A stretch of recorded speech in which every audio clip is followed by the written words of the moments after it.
di man lumapit ay lumalayo ang gulo. Di ko na alam kung bakit tila pinipili ko lumaban pa. Kahit na nakikita ko lang naman sa kanya baliwala na mga lahat ng aking mga ginagawa. Di ko na alam kung tama ba ang pangawakan ng ganitong klase pakiramdam mo. Dapat ko na ba tumitiwa? Aking nga ba napakahirap talaga mapasya, lalo na sa dapa pero di mo gusto. Kahit na pamali basta, nasusunod lang ang nadarama. Kahit na pamali basta, nasusunod lang ang nadarama. Sino pang umibig ay siya pang lagi nasasaktan. May nag-alay na pag-ibig, bakit di ko maramdaman? O ikaw na lang lagi ang aking pinagbibigyan. Hindi mo man lang naisip pahalagahan ang masuklian. Pinipilit pang unawain kahit malinaw na sa gawa. Pakiramdam ko man ay nagsasabi na tama na dahil wala ka na mapapala. Pero di ko naman sinasadya manatili sa'yo tabi.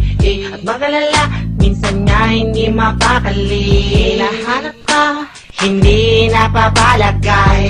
Kailangan maabot ang iyong kamay. Kahit hindi ka man naglalakbay, bakit di ko maalis sa isipan? Pinipili ko ngunit sumasagi pa. Ano ba meron sa'yo, bakit di ko maibura?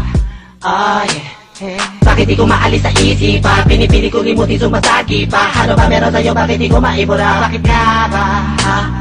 Sino pang umibig ay siya pang lagi nasasaktan. May nag-alay na pag-ibig, bakit di ko maramdaman? O ikaw na lang lagi ang aking pinagbibigyan. Hindi mo man lang naisip pahalagahan ang masuklian.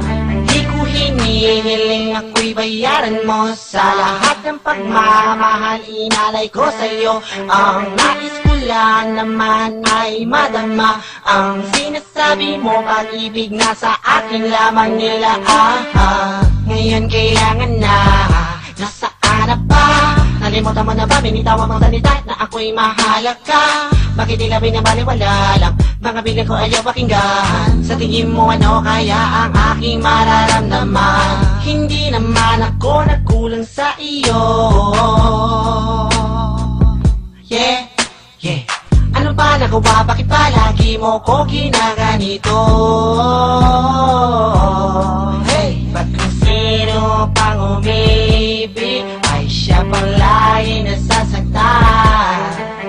May nag-alay na pag-ibig, bakit di ko maramdaman? O ikaw na lang lagi ang aking pinagbibigyan.